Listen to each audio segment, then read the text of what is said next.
Hi everyone, welcome to the Tech Entrepreneur on a Mission podcast. My name is Ton Dobbe and I'm the founder of Webio Inspiration and the author of The Remarkable Effect. I'm creating a tribe of tech entrepreneurs that are on a mission to do something big and meaningful. I invite you to join the tribe as well, especially if you want to create change that matters and put your software business on momentum that you're proud of. The goal that I have with this podcast is twofold. Firstly, to inspire new forms of value creation by sharing compelling ideas and stories about the potential we can unlock when technology and people blend in the right way. And secondly, share experiences from tech entrepreneurs like you about what is required to create a remarkable software business and how to overcome the roadblocks to do so. The guest on my podcast today is Cormac O'Neill, CEO of Webio. What our customers have seen, and something we've seen ourselves from having experience in the industry, is that traditional methods of how these companies communicate are just not effective anymore, right? And to solve a problem, you must be able to have a conversation. Communication is, fundamentally key here to solving financial difficulties, right? So, historically, debt collection agencies or collections departments would use the telephone to try and contact their customers. And unfortunately, as an engagement tool, the engagement rates have been declining on telephone over the last number of years because it's stressful talking about money. Sometimes asynchronous conversations are better than real-time conversations, right? Sometimes people need that little bit of breathing space between their answers. This is Cormac. He's a business leader with extensive hands-on experience of multiple aspects of growing profitable businesses. He led my travel guide from startup to 50 million euro turnover in the period of 1999 to 2011. He then moved to Voice Sage to establish them as the UK's leading omnichannel customer contact provider. He loves to inspire and motivate people and teams, challenging, supporting and mentoring them to reach higher than they thought possible. Beyond that, he's passionate about retail and sales, including effective customer communications, the customer journey, and the sales process. He understands the impact that financial well-being can have on a person's mental health. As an entrepreneur, he had his fair share of financial challenges. That inspired him, Paul Sweeney, and Mark Opperman to co-found Webio in 2016. Webio is on a mission to make those difficult conversations about money that a little bit easier for everybody concerned. And that inspired me, and hence I invited Cormac to my podcast. We explore what's broken in the credit collection space, and why traditional methods just drop in effectiveness. We discuss how taking a different perspective on the problem can fix this, and what the critical ingredients are to stand out and deliver remarkable impact for both your customers and their customers. Last but not least, we discuss how to stay resilient and come out stronger from a crisis situation, and why success starts by making tough decisions to say goodbye to groups of customers. By listening to this podcast, you will learn 4 things. Firstly, how thinking in micro steps can help your customers make massive steps forward in progress as a result of changing behavior. Secondly, why the problem you're solving often isn't so much about improving what your customers are doing, but how they feel doing so, to relieve stress, anxiety, and frustrations. Thirdly, why asynchronous conversations often result in better data quality, engagement, and outcomes than real-time conversations, especially if it's about stressful topics. And fourthly, why you shouldn't second-guess your customers. Get your customers into their hands as early as possible and let them tell you, even if you think you're far from ready. Hi Cormac, Hey, welcome John, on my podcast. Excellent. Listen, thanks very much for inviting me on your podcast. Really delighted to be here. Thanks very much. I spoke to one of your colleagues, Paul, and I met him through Lunch Club, which is a platform that I've come to like over 2020, and I can recommend it to everybody to start using that. And he's one of your founders, as I believe. And what I heard from him, inspired me. That's how we got engaged at the end. And that's where we got to know each other a little bit better. So I'm really looking forward to this call and about what Webio, your company, is all about. But before we start, if you have to describe yourself in 2 or 3 words, characterize yourself as a leader or as a person, what would it be? Wow, what a great question to start out with. All right, so in 2 or 3 words, curiosity is certainly one, persistent would be another. And I'll give you a third. Absolutely relentless would be the third one. So it's a very difficult thing to describe yourself. I always find that. I think it's much easier for other people to describe you, because sometimes it can be very hard. You know, you have this vision of yourself that you think this is how you are. And sometimes the vision of yourself doesn't match up to what how other people would view you, right? So I've had people, give that type of feedback in terms of, I'm very, very curious. And we spoke about this, was it earlier this week, around that whole concept of curiosity. And it's huge to me. I think as a founder and as an entrepreneur, you're always asking yourself, what if I do this? Yeah. What if I do that? What's the potential here? And I'm constantly doing that. Yeah. So much so that I think I annoy my team and even my family, never mind my team. But I just think curiosity is just so important when you're an entrepreneur and starting a business. Yeah, I'm not even an entrepreneur. I think it's for everybody very important, because it brings you things that you cannot even expect. You open red holes that bring you into areas that can be your next big thing at the end. So that's why I would recommend everybody to be curious, and if you're not, start practicing. Yeah, so, it's good advice. Good advice. Yeah. So you run Webio from Ireland. Clearly, you can clearly hear that. I see that it started in August 2016, so it's about 4.5 years old now. What was the big idea behind starting the company? All right, so let me give you the reason, the passion or the mission as to why we started Webio. I'm a firm believer in that if the reason you get out of bed every morning to work on a project isn't strong enough, you need to change the reason you get out of bed, right? So I need to tell you a little bit of story to give you a background to why we set up Webio, right? So as we said earlier, I've been an entrepreneur pretty much for most of my life since I stopped my education, which you never actually do, but since I stopped my formal education, shall we call it, I started up my own company, in my early 20s. It was an online travel company, one of the first online travel companies based out of Ireland. And it was a ball. It was a roller coaster of a ride, right? We ran it, myself and my partner at the time, we ran it for 13 years in total. And, we took off like a rocket ship at the time. It was around the late 90s, 1999. But it was a very volatile period for the travel and tourism, right? So we hit a lot of rocks, right? We grew like a bat out of hell, but we hit a number of rocks along the way. And the worst one was kind of like the recession of 2008. We had just taken on funding. Yeah. We just acquired two separate companies, one in the US and one in the UK. And the whole plan was built around getting follow-on funding, which we were working on. Absolutely was just pulled from under us once the downturn hit. And to cut a long story short, my company, we had to end up selling it for $1, right, for next to nothing. But it left me personally financially broke. I'd plowed a lot into it, and never mind your mental real estate into the project, but I plowed a lot of my own personal financial wealth, pretty much all of it, right? So as a result of that, I ended up pretty much broke, to be honest, and I had a number of creditors, chasing me, looking to settle various accounts and whatnot. And I found that to be a tremendously stressful period, right? And a very stressful process. I got to the end of it, thankfully, and I got to the far side of it and all the rest. But it always stuck with me that the power when it comes to credit collections and payments and people who are in financial difficulty is always with the person that is owed the money, or the enterprise or the debt collection agency. And they're the ones who call the shots. They decide when to contact you, how to talk to you, the manner in which to speak to you. It's always on their terms. That was always in the back of my mind. And towards the middle end of 2015, I was in my car with my wife and 3 kids, right, all under the age of, 4 or 5 at the time. And we were traveling in the car, 2-hour journey. It was my wife's car. I was driving. She was in the passenger seat. She noticed that her car insurance was about to expire. So she'd done her homework. She got a quote from her existing insurer. She said, look, I'm just going to call these guys up, renew my insurance, take about 5 minutes, and then we can get back to play at I Spy with the kids in the car, and we'll have a great trip. I kid you not, it took her 45 minutes on the phone to renew her insurance. All right. Wow. She spoke to 3 separate individuals, and I'll never forget what she said when she got off the phone. She says, Cormac, there has to be a better way of doing this, right? And I said, you know what, Claire, as always, you're right?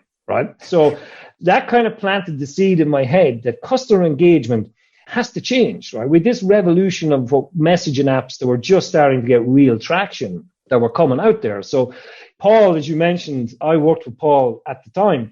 And Paul and I are like, good buddies, good friends, and, both in business and outside. So we kind of got together and, we said, listen, we got to do something about this. My experience of financial difficulties and what we were seeing in the marketplace in terms of the shift in consumer behavior about how we talk to each other, and I use the word talk loosely here, how we communicate with each other was completely shifting. Right? So that's why we set about setting up Webio with a view to, as we say, trying to make those difficult conversations about money that little bit easier. So if the conversation really matters to an enterprise or a customer, use Webio. That's what we would say. That's the reason, that's the passion as to why we do what we do. And we're very much on a journey, right? We want to totally reimagine this credit and collections and payment ecosystem. It has to be rebalanced. You got different players in here. You got the debt collection agencies and the enterprises that are owed the money, and they need to get their money collected, right? You got the end consumer, the person who's in debt, who needs to be treated with respect, right? Absolutely needs to be treated with respect. And then you got kind of like this new dynamic that's come in recently is the regulatory in the UK, it's the FCA that regulate this whole industry. So, we just feel that there's a rebalance needed in the ecosystem, and we're trying to do our little bit around changing how conversations are conducted between the different players in the ecosystem. What a story. And I can vividly feel it and see it and experience part of it myself as well. And I know exactly what you mean. So that's indeed a very good reason to get out of your bed to solve that problem. Absolutely. So what do you see when people start to adopt this? What is the opportunity when you get this right and the before and after with customers? Yeah, so we see this as very much a journey here, right? So if I talk you through, and I'm very conscious of the fact that the people who pay me, right, the people who buy Webio's platform, buy our product, are the enterprises, right? They are the debt collection agencies, they are the departments within an enterprise that needs to have the conversation. While we very much want to champion the consumer, the customer who's in debt, we have to recognize that, right? So what we say to our customers when we engage with them is, look, there's a better way for you guys to have your conversations to engage with your customers. So I'm going to give you just a small example here. One of our customers, believe it or not, they're a great customer, very forward thinking. But they still had agents call out to customers' doorsteps to talk to them about their financial problems, to talk to them about the money they owe, right? So this is a physical person arriving at your doorstep. That's an unbelievably stressful position to be in. It's an embarrassing position to be in. But it's not just stressful for the person who owes the money. It's a difficult job for somebody to do. So we said to them, hey, guys, look, you know what? Why don't you try and switch that over to a digital conversation over a messaging app of the customer's preference, whether it's SMS, which is still one of the biggest ones, or whether it's WhatsApp or Messenger. And so we try to show them better ways of having those conversations with your customer, right? Now, it's very interesting here to watch because some of our customers, let's call them old fashioned, they're old school. They very much would be of the mindset, you know what, the big red ink on the letter still works type of an attitude. And slowly but surely, we have been educating our customers that, you know what, if you take this different approach, we think you'll get a better outcome. And it's kind of like we were on a call previously and one of your contributors mentioned micro steps. And it really resonated with me. And micro steps is actually what we do with our customers. We try to take them on a journey through micro steps. We don't go in and say, guys, we're going to revolutionize your customer engagement straight off the bat, because you're not, right? So we don't do that. We say, look, how about we take this portion of your business, this portion of your conversations, and we change them. And then we prove that works. And then you know what? We can move on to the next portion. So it's very much taking our customers on this journey. Now, if I look ultimately, Tom, to where we'd like to go, if I look at, you mentioned kind of in terms of the vision for where this is going to go, right? So I have this vision in my head here where in the future, hopefully not the too distant future here, anybody that's in financial difficulty or the enterprise that they're in financial difficulty with will ask one single question. They will ask each other, are you on Webio? Okay, so if you can picture this, the consumer who ends up being in debt says to the person we're in debt, are you on Webio? And they'll go, you know what, actually we are. And the enterprise will say to the consumer, are you on Webio? Because if they're both on Webio, they will know that they will get the best outcome for both of them in this particular conversation. So this is the. I have a long way to go here, right? I have a long way to go to achieve this, but ultimately, that's what we want to achieve here. It's both of them ask the same question, because both sides of the coin, both sides of the equation here know that being on Webio will result in the optimum outcome for their conversations. So hopefully it will not turn the other way around, that people start to do everything possible to have a couple of financial issues to be on Webio. we wouldn't recommend that, but yeah. No, I mean, of course, when that happens, of course, the word is out for you, and it's proven to be really working. So you're moving a face-to-face conversation at the door, which is indeed very inconvenient, to a digital one. So what is the magic that happens there? Is that maybe it's less confrontational? Is it more empathy involved, that you get on the same wavelength? Yeah. What is the magic there? There's a mixture of all of the above. I think what our customers have seen, and something we've seen ourselves from having experience in the industry, is that traditional methods of how these companies communicate are just not effective anymore, right? And to solve a problem, you must be able to have a conversation. Communication is, fundamentally key here to solving financial difficulties, right? So, historically, debt collection agencies or collections departments would use the telephone to try and contact their customers. And unfortunately, as an engagement tool, the engagement rates have been declining on telephone over the last number of years, because it's stressful talking about money, right? It really is stressful. And people will go to extraordinary lengths to avoid talking about it. I've done it myself. Once you see that no caller ID come up on your phone, hell, you're in answering it, man. You're not going to answer it. So what we've kind of said to our customers is, look, your customer has moved to a digital climate, a digital environment. How about you engage with them to start conversations across these messaging apps? And sometimes asynchronous conversations are better than real-time conversations, right? Sometimes people need that little bit of breathing space between their answers, right? So, I mean, I know what it's like being on a phone and being asked a whole pile of questions about your financial situation, which has to happen if you're restructuring debt, right? Companies are obliged to do this. And, as sure as eggs are eggs, you will exaggerate your answers if you're in a live conversation. You will exaggerate. Yeah. It's just human nature. Whereby, if you're given time to think about these questions and answer them in a textual manner back and forth, the quality of the data improves. You're not under stress. You've time to think about the answer, and you don't have a live person on the other end waiting. So we very much have seen that. And this is the way we feel it's going. This has been driven by customers telling us the challenges and the pain points they face. Since we started, you mentioned that we set up the company in 2016, we spent an entire year just developing the product. Nothing else but ones and zeros, right? Just whacking them out and seeing what worked and seeing what didn't. And it's over the last number of years that we've started bringing on customers and onboarding customers that we've learned more and more about their pain points, about the problems they have. And we've been able to bring in features and enhancements to our product to help that, which is great, really good. So do they then see that the process, that there's, first of all, more people willing to pay, or does it accelerate the process?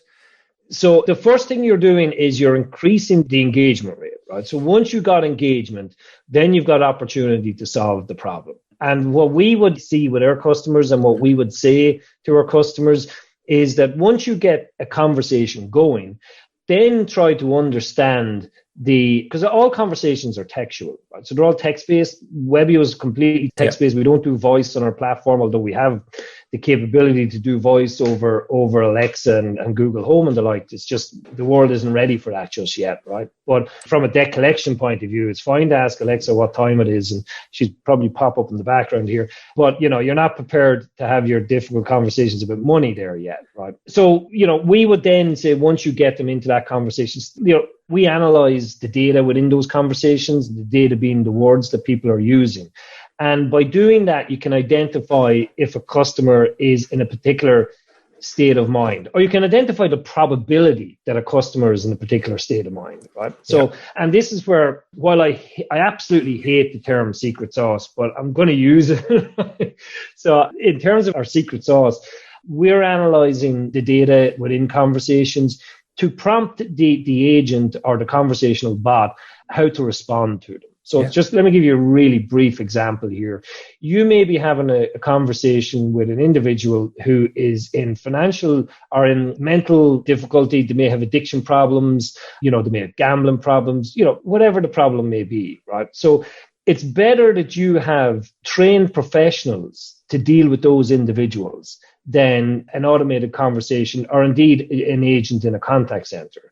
What you'll find is a lot of the customers we have will have specialized people who are trained to deal with people with these problems. So our platform will recognize that up front, or it'll give the probability, right? You're never 100% certain, right? But it'll flag to either a bot or an agent that, hang on a second, this individual may be having some, mental difficulties here. How about we suggest transferring them to a different department, right? And that really works. And that really resonates with our customers, because they're under pressure to deal with their customers in a respectful manner, right? So by being able to identify them in this real time and transfer them over is hugely beneficial for them. Exactly. And that's one example. There are lots of examples around how we're trying to analyze data to help both sides of the conversation, Interesting. Yeah, I mean, I can see where that goes. And of course, your system gets smarter and smarter because you analyze data across all your customers and you provide the learning from there back into the next call. And that's super powerful. Do you know what's on that? Actually, sorry, Todd, just what's interesting that you mentioned that. When we, it's just how the journey goes when you're developing a product. When we first launched and we first started working on the machine learning side of things, our big vision was that we could combine all this data from all our customers, right? Combine it all into one big brain and have that one big brain analyze the data across multiple customers. But as we started to get more and more customers on board, what we learned was that there are little tweaks in each company that we may deal with. There are little, nuances that one company may have from another company. So how we've evolved is we've created what we would call like buckets for a customer. So a customer will have its own brain that's specifically tailored for their little nuances. Okay. So we've gone from this kind of thinking that we're going to just put all this data through one big powerful algorithm and it'll work brilliantly, to go and hang on a minute now. You have to be more subtle than that. You got to do this. You got to train your models on a customer by customer basis. Oh, there will be similarities for sure. Yeah. But, to get optimum outcomes, we learned that we're going to have to take a little different approach here. Exactly. And that's, seems to be working for us so far. Yeah, it's the language of the industry, of course. It's the vocabulary. It's the hitting the right nerve around different angles. Mm-hmm. Yeah. In that whole process of developing over the last 4 years, what has been a decision that appeared to be super important to get where you are right now? You know what? I can answer this with 3 words: focus, focus, and focus, right? When we launched Webio first, it's the most important decision we made, right? Was to just ultra focus. When we launched Webio first, while the passion was around that area, spoke around credit collections and somehow solving that and better customer engagement. When we launched it first in 2017, chatbots was just the new thing. If you didn't have a chatbot, you were nowhere, right? You just had to have a chatbot. Right? Yeah, true. So we got so much interest from hotels, from the travel industry, from the hair salons to, large companies. We got very excited, right? We got, Jesus, this, excuse my language, this could work everywhere, right? And we lost focus. Right, we went off chasing the rainbow left, right, and center. Which at the time we felt that, oh God, we're just gonna rule the world here with all of this. And then reality set in, and it's like, well, hang on a second. A lot of these people who want to use a product, financially, it's just not going to work out. People just wanted to pay, $29 a month for, a chatbot. And we're like, this is just not going to work out here at all, right? So eventually, because we had one or two big customers in the credit and collection space that were really significant for us, generating significant revenues. And then we had a bunch of customers that were generating very, very little. So we just made a really tough decision. And Paul, my co-founder, has a really great saying in that you don't have a strategy until you're saying no to customers, right? If you're not turning down people who come looking to use your product, you don't have a strategy. So we made a decision in kind of like the start of 2018, around that time, to just solely go down the road of credit collections and payments. As a direct result of that, we actually worked off customers off our platform. I would think there was at least 10 customers. We kind of said, look, we're just not going down that route. This is the way we're going, because the dev team were getting pulled in different directions as well. Sure. That is the single most important decision that we made. Let me make a small interruption here. Cormac just made a critical remark about a defining moment in their business. The choice to go an inch wide and 30 inches deep.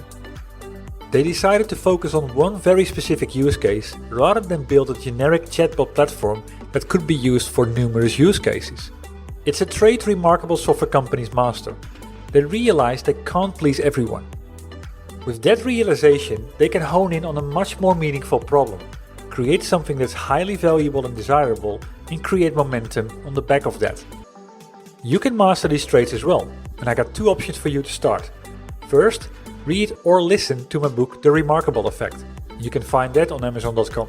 Secondly, get into action right away and surround yourself by a group of like-minded people, tech founders and CEOs that will help you remove your blind spots, explore new paths and sharpen your thinking. How?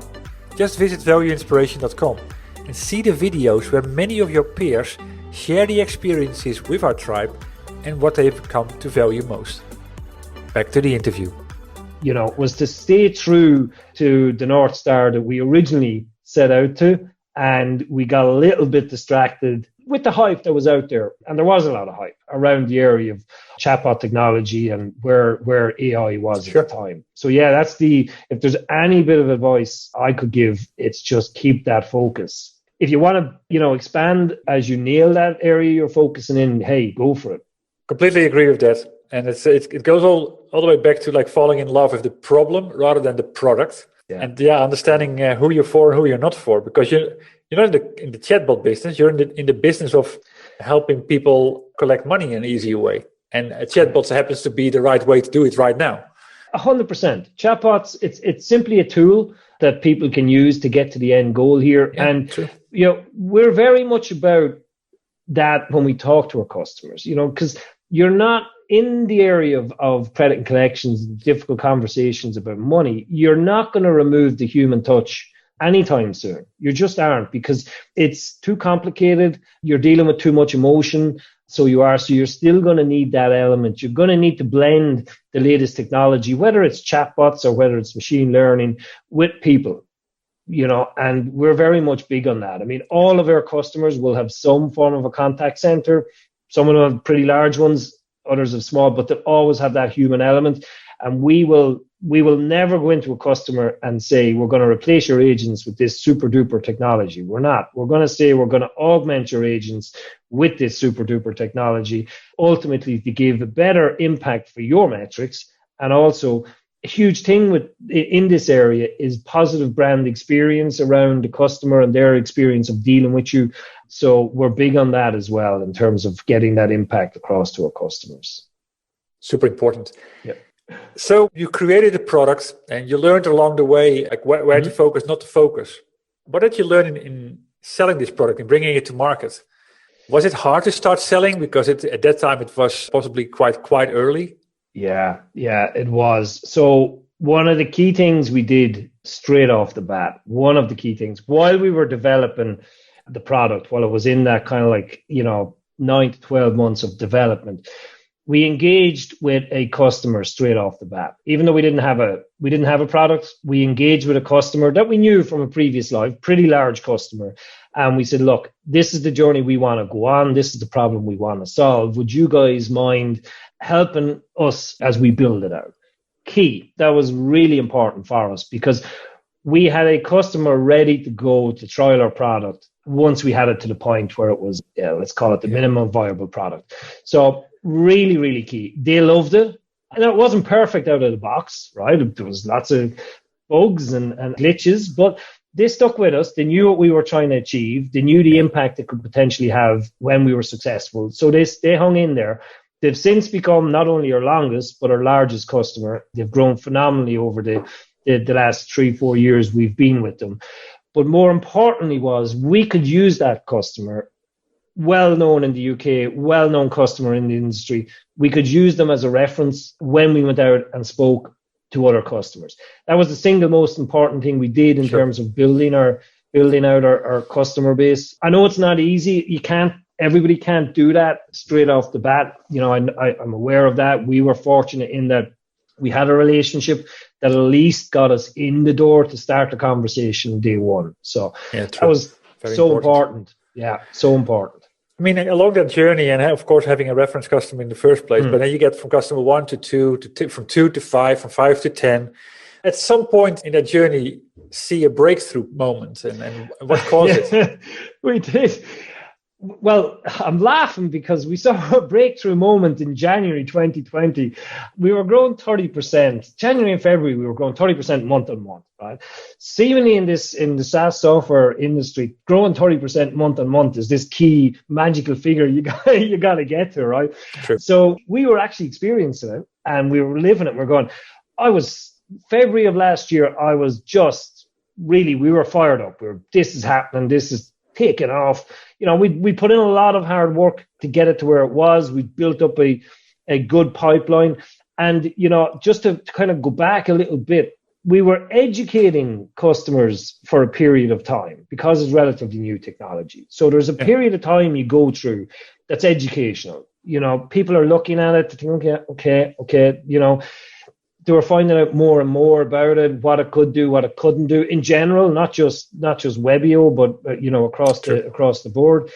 And then we started to see towards the end of 2019 into 2020, we started seeing people coming back and going, we're ready. We're ready to make a decision. We're ready to pilot. We're ready. So as you can probably imagine, that all came to a huge halt. When 2 months later. 2 months later, it was like, oh man, you gotta be kidding me. 2 months later, boom, stop. Because the vast majority of our customers are in the UK. I'll never forget, I was sitting at home in my living room listening to Boris Johnson, the PM, address the nation and tell them that they were going into lockdown mid-March, I think it was, or I can't remember the exact date. The next morning, boom, our volumes across our platform, the number of conversations dropped by 90%, right? Kid you not. Oh, man, I thought this is it. We're in serious trouble here because we get paid by, our revenue model is based on the volume of conversations that we had. Now, that was the bad news. The good news was that was temporary. So what was the dynamic at play here was that our customers, our existing customers, I think we'd about 10 at the time, 10, 11, around that 10, 11, they were all caught a little bit unprepared. So they had to go through a transition of, you can imagine if you're a customer with a few hundred people in a contact center, all in these, tightly, they're not the nicest environments to work in terms of workspace.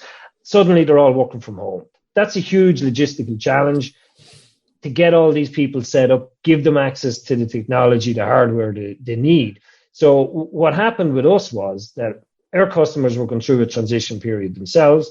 But once they got that figured out, it took about a week, then things started coming back. It didn't go back up to the levels we were at prior to lockdown. One of the dynamics there was that credit collections and payments is obviously about debt.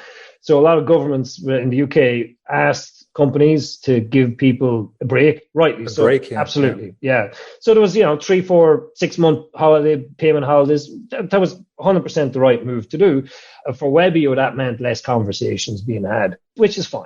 Right, which is fine. The other thing that happened was, as we spoke earlier, those budgets that people have and to spend, they were all frozen until people figured out what was going to happen. This was just a completely new dynamic here. People weren't sure what was going to happen. So this pipeline we had built up, suddenly it didn't disappear. but it was just put on hold. Now, the good news is we are starting to see that re-engage. So we're now back for December just gone. We're back up to pre-COVID levels, and the start of this year has been really busy, really busy. So it's looking, the omens are all good for 2021, I think, Yeah, I mean, debts will go on, and possibly even in a worse situation than before, because people also get have less income. So yeah, I think unfortunately you're right on that one. I mean, there's a couple of things at play here at the moment. The first is there's a huge portion of the population, their incomes are being propped up by government supports, right? So, various different furloughs and whatnot. That can't go on forever. That cannot go on forever. So they're going to get taken away. That's going to put increased pressure on people, unfortunately. Sure. So, I think we're looking at a very grim 12 to 24 months from a personal debt point of view. Yeah, that's true. Yeah, sadly enough. So, I mean, I wrote my book, The Remarkable Effect. You know about that. Since you have been an entrepreneur all your life, I'd love to hear your take on, what do you believe are traits that you need to have to build a software business that people talk about? Yeah, so I think if I talk about traits to be an entrepreneur, I think persistence is just absolutely key. You got to have unwavering belief in what you're doing and pure persistence to get there. Now, I'm making a big assumption here that, your mission is a good one, right? Look, sometimes you might have to listen to people. You're always looking to listen to people, right? But you need to listen to the right people. You can't let people distract you from your North Star, from your mission, if you truly believe in it. So I think that is absolutely key, fundamental. We spoke about curiosity. I think by nature, most entrepreneurs are probably curious by nature. They're continuously asking why, and what if, and how can, and et cetera, et cetera. Sure. I think you got to do that. For me, and again, you can only give your own personal experience when talking about this, right? For me, what was absolutely key for me as a founder was the people that you get on your team. This might sound so cliche, but it's so true. I mean, the people on your team need to be almost a counterbalance to who you are to a degree. They need to be able, and they need to be given the space to not so much correct you, but question you about where you're going and what you're doing, and feel comfortable in doing that. Challenge you in the right manner, respectfully challenge you, as we say. And I think that's true for any business, not just software. I think if I pin this directly into software and SaaS, I think what a lot of people do, which they shouldn't do, is they spend too much time trying to perfect their product without getting it into the hands of users quick. I'm not a developer, right? I'm a qualified accountant, believe it or not. Yeah. My background is in finance, although I spent all my life in it's either exactly, but it's always been software, right? So I think that's a mistake that people make. They spend too much time trying to perfect their product instead of just getting it out there. Don't try and second guess your customers. Get it into their hands and let them tell you. Even if you personally think that it's the biggest pile of stinking, what you've ever produced, get it into the hand. Let the customer tell you, what they think of it. Yeah, and I do think that's key. I think a lot of time is wasted by trying to second guess and perfect when you just don't need to do one. That can come. It's like too much focus on the product, falling in love with the product. And often you see that customers will react to certain things in a way better way than you would expect, because that's what brings the value. And the other part is just nice to have. Yeah. And ultimately, like you said it yourself, it's not the product, right? It's the other P. It's the problem, right? It's the problem. What is the problem this product is going to solve? And, you got to find out pretty quickly if it is or isn't going to solve that problem. And, I think that's key. That's absolutely key. So on that whole journey about being persistent, and that always triggers me like, okay, to be persistent, you're going to go through hoops and loops, hit brick walls. I think you mentioned that already in a different anecdote, but what has been the biggest obstacle that you had to overcome at some point, and how did you do that? What really required persistence from you?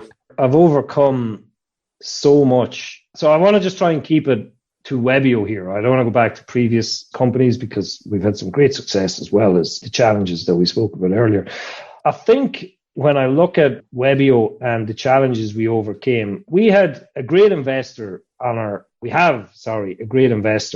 board, on our cap table, they're based in the US, and super investor, have stuck with us through thick and thin. But they had their own challenges a couple of years ago when we set up first. They had committed a certain amount to our organization to invest in the startup. But they hit their own challenges at a certain point, and as a direct result of that, they had to scale back their investment in Webio. Okay, that had pretty serious repercussions for us, right? So much so that our CTO at the time, also a co-founder, left the organization purely because of the financial stresses and strains that we had, and totally respect the decision in terms of, you know, his own personal journey in life and where he was. But that was a real challenge for us because a lot of people that, you know, would have been familiar with Webio and what we were all about and how we were building the product didn't think we'd last, you know, a month as a result of losing our CTO. But we didn't. We absolutely, and it just goes back to persistence, and it's not just me, it's the entire team at Webio. We really rallied together to get through the difficulty, not just losing a key member of the team, but losing the financial support. We didn't lose it was just significantly reduced. And I think when I look back now, I think, okay, well, how and why did we make it through that, right? It's because the team were 100% committed to what we're trying to achieve. Yeah. You know, the team are bought in to the passion, the mission, what we're about. I think if we didn't have that, you might have seen a different outcome. You know, and I think that's why I think the team that was there, that believed, you know what, guys, what we're trying to achieve here is worth digging in and trying to do. And thankfully, yeah, you know, and it's great. We've since added a absolutely fantastic CTO. We've increased our team by 50% in the last 6 months. So, nice. You know, it's come good for the next phase anyway. So we'll see what the next challenge is. There's always exactly. There will be the new ones that you don't see coming, but they will be coming. So out of all the lessons learned and the tidbits of wisdom, what would be a to do and a not to do for peers? What advice would you give them? Yeah, you know what? At the risk of repeating myself here to a degree, you know, we spoke about focus, you know, and I think that is key. Have focus and belief in what you're doing, and start getting a really great team around you as you're building out. People who believe in your mission, believe in your passion, and they will come. Take your time in selecting those people. You know, I think some, particularly startups, hire pretty quickly. Put the time and effort in to making sure you're getting the right members join your team. And don't be afraid to, if a member isn't the right person for your team, don't be afraid to make that difficult decision in a respectful manner. You know, you always be respectful to people in terms of that side of it. But put the time into making sure you're adding the right people to your team. So focus, team, key, you know, persistence. Look, I think persistence is something that most entrepreneurs have, so I don't really have to go on that. What would I say don't do? God, I don't have anything straight off the bat on that one for you. That's probably because I've got a positive disposition. I can't think of the negative things to do. Not to do. Don't drink too much extra strength IPA. How about that?